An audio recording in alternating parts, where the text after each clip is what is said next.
Hello everyone, welcome back to our channel physics with Mamta. हमने एक previous year analysis paper analysis की series शुरू की हुई है। उस सीरीज़ में आज हम शुरू करेंगे एचटेट पीजीटी फिज़िक्स पेपर 2022 में जो पेपर हुआ था एचटेट पीजीटी फिज़िक्स का, उसको आज हम शुरू करेंगे और हम डेली 10 क्वेश्चंस का एनालाइज करते हैं। 10 क्वेश्चन इज़ सफिशेंट। अगर आप उनके बेसिक्स को समझ पाते हैं कि ये क्वेश्चंस कहाँ से पूछे जा रहे हैं, किस टॉपिक से ज़्यादा क्वेश्चन आ रहे हैं, अगर आप इतना भी एनालाइज कर पाते हैं तो this series is beneficiary for you, है ना। अगर आप ऐसे समझ पाते हो तो बहुत ईजी रहेगा आपको क्वेश्चन के की पॉइंट्स को। और हम जब क्वेश्चन डिस्कस करते हैं तो मैं हमेशा कुछ की पॉइंट्स बताती हूँ और बताती हूँ कि कैसे हमें करना चाहिए क्वेश्चन को। ठीक है, तो let's start our first question. The potential energy function of the force between the two atoms is given in a diatomic molecule। कोई भी diatomic molecule में potential energy function given है जो है ux is equal to A X की power 12 minus B of X की power 6। और हमसे क्या पूछा है कि डिसोसिएशन एनर्जी क्या होगी उस मॉलिक्यूल की। तो इस क्वेश्चन को करने का फिनोमिना क्या है, हमसे पूछा है डिसोसिएशन एनर्जी। तो डिसोसिएशन एनर्जी होती क्या है? डिसोसिएशन एनर्जी वो एनर्जी होती है जो डिफरेंस है किसका, potential energy eight infinite point minus potential energy of equilibrium. अगर मैं बात करूं पोटेंशियल एनर्जी एट इनफाइनाइट, मतलब एक्स जब क्या हो आपका इनफाइनाइट, तो जब एक्स इनफाइनाइट होगा तो पोटेंशियल एनर्जी की वैल्यू क्या हो जाएगी, जीरो। तो आपकी इनफाइनाइट पे पोटेंशियल एनर्जी क्या है, जीरो। और अगर मैं बात करूं डिसोसिएशन एनर्जी की, तो जो डिसोसिएशन एनर्जी है आपकी वो you infinity minus you equilibrium है। और हमें अगर potential energy at equilibrium point पे निकालना हो तो फॉर इक्विलिब्रियम हम क्या करते हैं, उसका फर्स्ट डेरिवेटिव करते हैं। कोई भी फंक्शन का इक्विलिब्रियम पॉइंट निकालने के लिए हम उस फंक्शन का क्या करते हैं, first derivative equal to zero. तो मैंने क्या किया, पोटेंशियल एनर्जी का first derivative with respect to x should be zero. तो अगर हम इसका डेरिवेटिव करेंगे तो ये क्या बनेगा, 12 of a x power 13 minus 6 b x power 7 equal to zero. यहाँ से मेरे पास एक्स की वैल्यू आ गई 2a बाई बी की पावर 1/6। अगर मैं इस वैल्यू को इस इक्वेशन में पुट करती हूँ तो मेरे पास जो वैल्यू आएगी वो क्या आएगी, potential energy at equilibrium position. तो मैंने वैल्यू पुट कर दी और मेरे पास जो potential energy at equilibrium position आई वो क्या आई, minus B square by 2a। और हमें क्या चाहिए, डिसोसिएशन एनर्जी। तो डिसोसिएशन एनर्जी क्या होगी, zero minus of minus B square by 2a। तो आपके पास जो ऑप्शन करेक्ट हो जाएगा वो क्या हो जाएगा कि आपके पास जो वैल्यू आएगी 2 नहीं, ये 4 आएगी, क्योंकि b square by 4a minus B square by 2a, तो एलसीएम लेंगे 4 तभी तो ये आएगा। तो बी स्क्वेयर बाई 4a, तो ये आपकी जो वैल्यू आएगी ये आएगी minus of minus B square by 4a। तो डी ऑप्शन आपका क्या हो जाएगा, करेक्ट हो जाएगा। कई बार एक्साइटमेंट में क्या होता है कि हम ये तो भूल जाते हैं कि यहाँ पे पूछा क्या है। जैसे यहाँ पे पूछा था डिसोसिएशन एनर्जी, लेकिन कई बच्चे क्या करते हैं, एक्स की वैल्यू निकाल ली 2a बाई बी की पावर 1/6, और देखो ये ऑप्शन भी गिवन है। तो जल्दी जल्दी में एग्जाम का प्रेशर ऐसा ही होता है कि ये ऑप्शन टिक कर दिया जाता है, तो ऑप्शन क्या हो जाता है, आपका क्वेश्चन क्या हो जाता है, गलत हो जाता है। तो एक बार नहीं 2 बार आपको क्वेश्चन रीड करना चाहिए मेरे हिसाब से कि पूछा क्या है और दिया क्या हुआ है। ठीक है, तो इससे आप क्या कर पाओगे, ईजिली क्वेश्चन को डिटेक्ट कर पाओगे। नेक्स्ट क्वेश्चन हम डिस्कस करते हैं, सेकेंड क्वेश्चन, कि when a capacitor of value 200 microfarad charge to a 200 volt is discharge separately through. इसने क्या कहा कि एक कैपेसिटर है जिसको मैं चार्ज कर रही हूँ कितने वोल्टेज देकर, 200 वोल्ट। ठीक है, और हम क्या कर रहे हैं, फिर उसको क्या करवा रहे हैं, डिस्चार्ज करा रहे हैं सेपरेटली। ठीक है, एक बार कितने ओम से, एक बार 2 ओम के अक्रॉस, और एक बार मैंने क्या कितने ओम के अक्रॉस, 8 ओम के अक्रॉस मैंने क्या किया, उस कैपेसिटर को डिस्चार्ज करवाया। और दोनों ही कंडीशंस में मैंने क्या की, सेम पोटेंशियल अप्लाइड की, दैट इज 200 वोल्ट। ठीक है, तो इसने पूछा है कि कितनी हीट प्रोड्यूस होगी इस केस में। तो देखो जब कैपेसिटर डिस्चार्ज होगा थ्रू इस रेजिस्टेंस के, तो यहाँ पे हमारे पास कितनी एनर्जी डिस्चार्ज होगी, जितनी कैपेसिटर के पास मैक्सिमम एनर्जी स्टोर्ड थी। तो मैक्सिमम एनर्जी स्टोर कितनी होती है कैपेसिटर में, that should be equal to half CV square. C आपको पता है, V भी आपको पता है। तो जब हम एनर्जी स्टोर्ड इन कैपेसिटर निकालते हैं तो वो कितने इक्वल आएगी, 4 जूल। देखो ये जो एनर्जी स्टोर्ड है इस कैपेसिटर में, ये क्या रेजिस्टेंस पे डिपेंड करती है, नहीं करती है। ये सिर्फ किस पे डिपेंड करती है, उस कैपेसिटर के कैपेसिटेंस और जो आपने पोटेंशियल अप्लाइड की है उस पे। तो इसका मतलब ये इंडिपेंडेंट ऑफ किसके है, रेजिस्टेंस के, तो चाहे आप 2 ओम रेजिस्टेंस लगाओ, 8 ओम रेजिस्टेंस लगाओ, 10,000 ओम रेजिस्टेंस लगाओ, जो हीट एनर्जी प्रोड्यूस्ड होगी वो कितनी होगी? 4 जूल। वो कितनी होगी? 4 जूल। तो इस क्वेश्चन का आंसर क्या रहेगा? ए। दोनों ही केस में क्या होगा? सेम हीट प्रोड्यूस्ड होगी, क्योंकि हीट प्रोड्यूस जो हो रही है वो किसके इक्वल है? जितनी एनर्जी उस कैपेसिटर में स्टोर हो रही है, और जो एनर्जी कैपेसिटर में स्टोर हो रही है वो रेजिस्टेंस पे डिपेंड ही नहीं करती, इसलिए कितने भी ओम का आप रेजिस्टेंस क्यों ना लगा दो, यहाँ पे हमारे पास जो हीट प्रोड्यूस्ड होगी वो सेम ही रहेगी। ठीक है, नेक्स्ट हम डिस्कस करते हैं question number 3। The breadth and the thickness of a magnetic needle are negligible compare to its length. कि एक नीडल दी हुई है जिसकी ब्रेड्थ और लेंथ तो क्या है? ब्रेड्थ और थिकनेस तो बहुत ही नेग्लिजिबल है, बल्कि उसकी कुछ लेंथ है। ये ऑसिलेट कर रही है एक हॉरिजेंटल प्लेन में with a period time period T. एक हॉरिजेंटल प्लेन में ये क्या कर रही है? मान लेती हूँ ये मेरे पास नीडल है और जो ऑसिलेट हो रही है ऐसे हमारे पास किस में? हॉरिजेंटल प्लेन में। तो period of oscillation of each part would be when it breaking into p parts and perpendicular to its length। इसने कहा कि एक निडल है जिसकी लेंथ l है, अगर मैं इसको p पार्ट में डिवाइड कर दूं और perpendicular to the its length, हमारे पास इसका टाइम पीरियड क्या होगा? जबकि इसका टाइम पीरियड हॉरिजेंटल ऑसिलेशन में कितना है? t। तो जैसे आपको गिवन है कि time period of oscillation for a magnetic needle या फिर कोई एनी काइंड ऑफ रोड, उसमें कितना होगा? मैग्नेटिक निडल के केस में आपका टाइम पीरियड होता है 2 pi under root of I by M B. I यहाँ पे क्या है? मोमेंट ऑफ इनर्शिया, एम क्या है? मैग्नेटिक मोमेंट, और बी क्या है? जितना आपने मैग्नेटिक फील्ड अप्लाई किया है वो। तो मैग्नेटिक मूवमेंट क्या होता है? मैग्नेटिक मूवमेंट किसी भी चीज़ का होता है उसकी पोल स्ट्रेंथ इनटू उसकी लेंथ ऑफ द निडल। तो स्ट्रेंथ ऑफ द पोल कह सकती हूँ मैं, या मैग्नेटिक स्ट्रेंथ कह सकती हूँ M small into length of the pole. तो ये हमारे पास क्या होगा? Magnetic movement. ठीक है, इस क्वेश्चन को करने के लिए हम क्या करेंगे? पहले एज्यूम करेंगे कि ये जो निडल है ना ये 2 पार्ट्स में डिवाइड हो रही है। एक मान लेती हूँ L1 और एक मान लेती हूँ L2। तो इसका नॉर्थ और साउथ ये हो गया, इसका नॉर्थ और साउथ ये हो गया। अब ये दोनों क्या कर रही है? ऑसिलेट कर रही है किसी हॉरिजेंटल प्लेन में। तो अगर मुझे इसका मैग्नेटिक मूवमेंट लिखना हो सिर्फ इस वाली रोड का, तो क्या होगा? M1L1, और इसका क्या होगा? M2L2। ठीक है, यही मैंने लिखा है कि अगर मैं मैग्नेटिक नीडल को 2 पार्ट्स में डिवाइड कर लेती हूँ तो फर्स्ट का मैग्नेटिक मूवमेंट होगा m इंटू L1, सेकेंड का होगा m इंटू L2। तो मेरे पास रेशियो ऑफ मैग्नेटिक मूवमेंट्स दोनों का क्या आ जाएगा? किस पे डिपेंडेंस हो गया? L1 बाय L2 पे। देखो, जब भी आपकी कोई नीडल है उसको कितने भी पार्ट्स में डिवाइड कर दो, उसकी जो मैग्नेटिक स्ट्रेंथ है वो तो क्या रहेगी? सेम रहेगी ना। वो क्या रहेगी? सेम। तो ये हमारे पास क्या होगा? m इंटू L1 और m बाय L2। तो ये किस पे डिपेंड करेगा? लेंथ L1 और L2 पे। और हमें पता है मोमेंट ऑफ इनर्शिया ऑफ जो आपकी रोड है वो किसके इक्वल होता है? ml² bye 12। ये आपको याद होना चाहिए कि अगर आपको मोमेंट ऑफ इनर्शिया किसी रोड का निकालना होता है अबाउट इट्स लेंथ, तो ये कितना होता है? m परपेंडिकुलर अगर कोई भी पॉइंट पास कर रहा है इसके अकॉर्डिंग आपको परपेंडिकुलर ये लाइन पास करिए, एक्सिस पास करिए, इसके अबाउट हमारा जो मोमेंट ऑफ इनर्शिया है किसी भी रोड का वो क्या होगा? ml² bye 12। लेकिन अगर वन एंड होगा तो वो क्या होगा? ml² bye 3। ठीक है, तो हमारे पास I1 और I2 का रेशियो निकल जाएगा, that should be equal to capital M1 L1 का स्क्वायर, कैपिटल M2 L2 का स्क्वायर। ठीक है, ये तो मैंने किसके केस में लिया है? 2 के केस में लिया है। अगर इसको हमने कितने में डिवाइड किया है?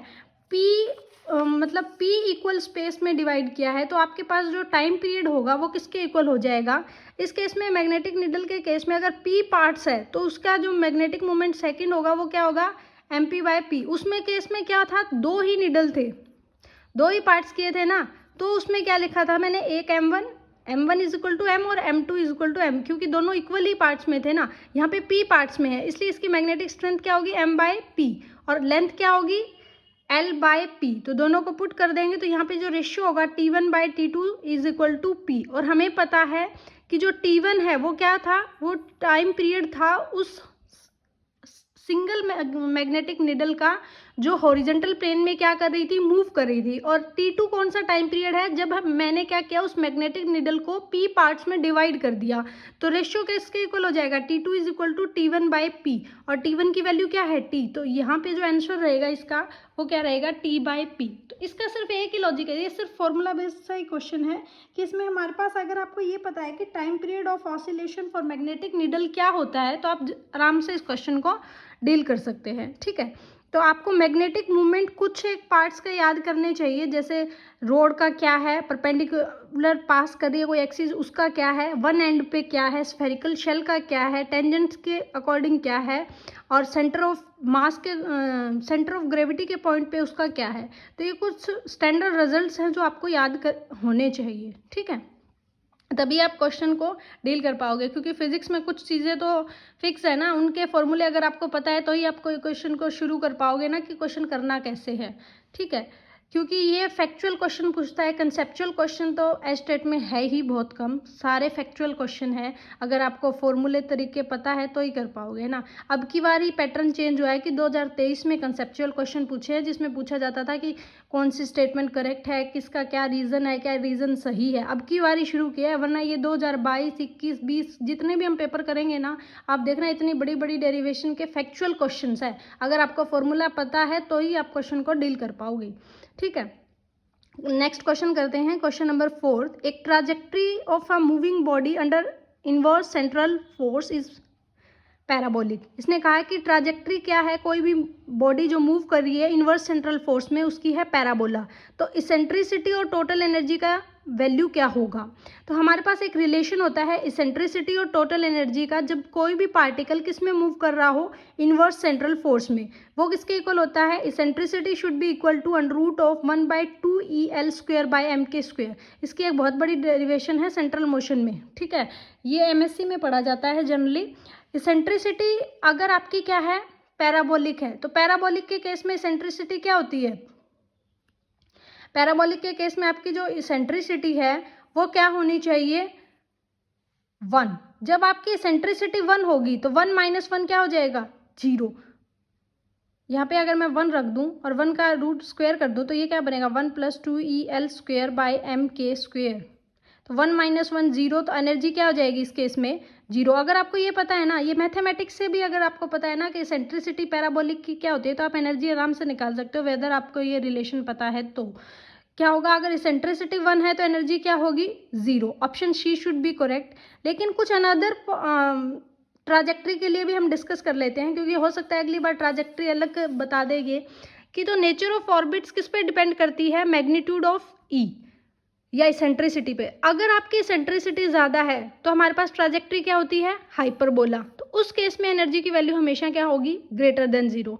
अगर आपकी एनर्जी 0 है तो इसेंट्रिसिटी की वैल्यू क्या होगी, 1। वो जो ट्राजेक्ट्री होगी वो क्या होगी, पैराबोला। अगर आपकी ट्राजेक्ट्री क्या है, सर्कल, सर्कल में तो इसेंट्रिसिटी होती नहीं, क्योंकि इसेंट्रिसिटी हमें क्या बताती है, डेविएशन ही तो बताती है फ्रॉम इस जो आपकी स्फेरिकल सिमेट्रिक बॉडी है उससे कितना डेविएट कर रहा है, वो तो बताता है हमें इसेंट्रिसिटी। तो eccentricity in case of a circle क्या होता है, 0। तो एनर्जी क्या होगी, एनर्जी क्या होगी, नेगेटिव। और आपने देखा भी होगा बोहर मॉडल जब हम पढ़ते हैं, हम कहते हैं कि इलेक्ट्रॉन किस में मूव करता है, सर्कल में मूव करता है, और उसकी जब हम एनर्जी निकालते हैं तो -13.6 ऑफ n² नेगेटिव आती है। इसका मतलब यही है कि वो सर्कल में मूव करे तो उसकी इसेंट्रिसिटी क्या है, 0, और उसका जो जो एनर्जी है वो किसके इक्वल है, नेगेटिव। अगर आपका ट्राजेक्ट्री क्या है, एलिप्स, तो उस केस में एनर्जी <0 होगी और इसेंट्रिसिटी भी क्या होती है, <1।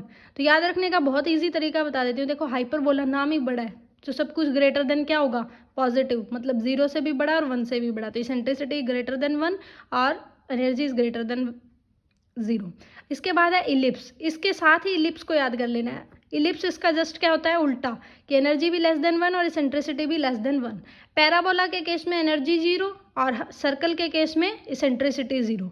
एनर्जी 0 मतलब कोई बड़ी बात ही होगी ना, तो इसका मतलब पैराबोला, कुछ बड़ा नाम। तो पैराबोला के केस में एनर्जी 0 और सर्कल के केस में इसेंट्रिसिटी 0। इसके ऐसे ट्रिक्स का फ़ायदा क्या है कि चीज़ें मिक्स मैच नहीं होगी, एकदम आप क्लिक कर पाओगे। मैं तो ऐसे याद कर लेती हूँ, तो अगर आपको आप चाहो तो भी कर सकते हो, वरना अपनी तरीके से भी आप इसको डील कर सकते हैं।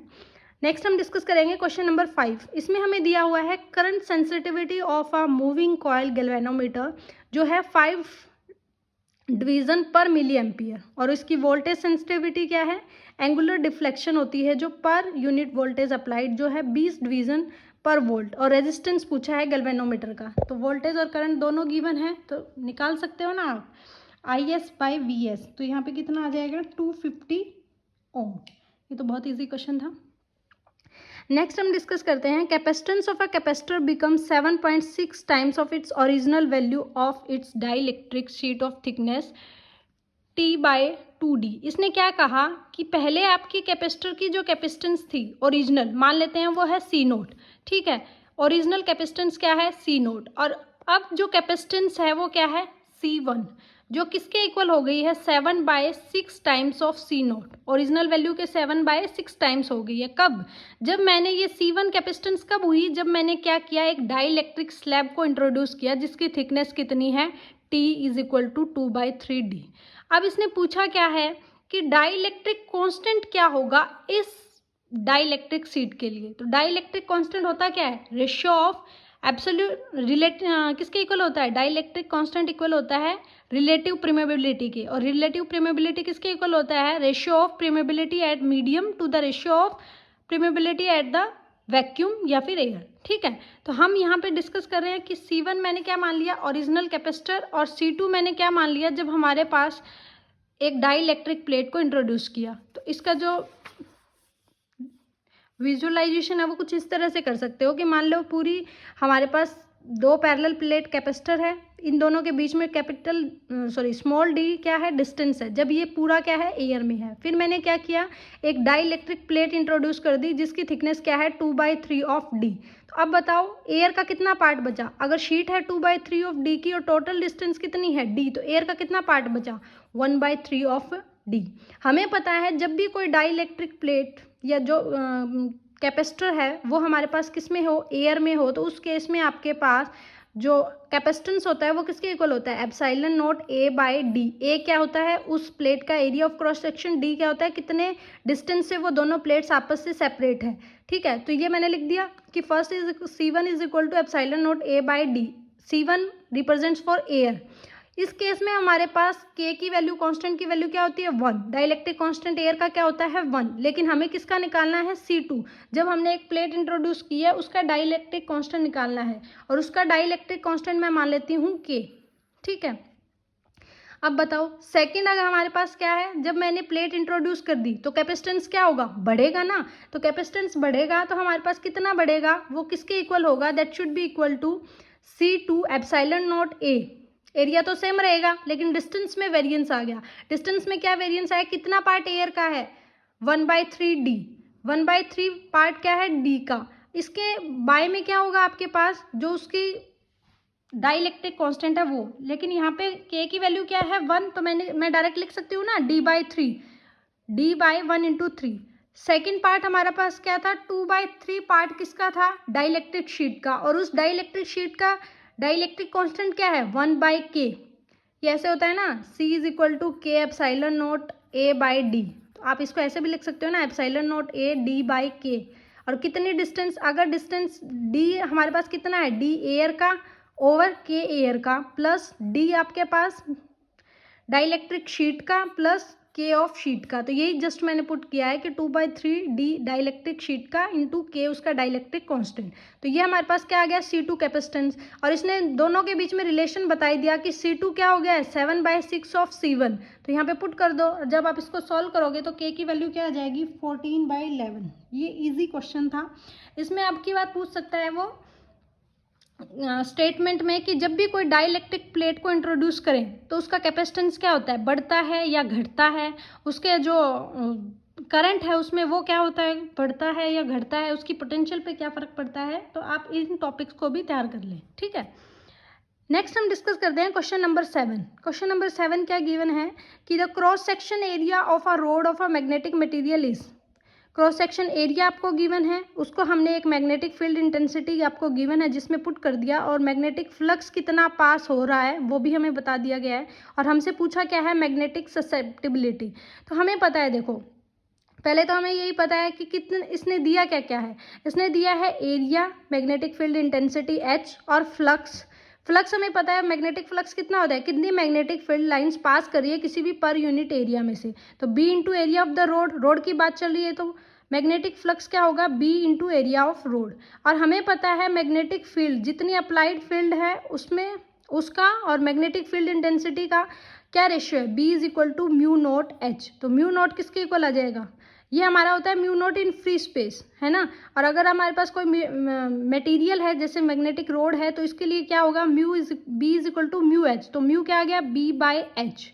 और हमें पता है जो मैग्नेटिक फ्लक्स है वो किसके इक्वल है, phi is equal to B into A. तो B की वैल्यू पुट कर देंगे phi by A into H, यहाँ पे पुट कर दो और म्यू की वैल्यू फाइंड आउट कर लो, क्योंकि तीनों क्वांटिटीज़ आपको पता है, फाई भी पता है, A भी पता है और H भी पता है। तो हमारे पास तीनों क्वांटिटीज़ पुट करने के बाद म्यू आ गया।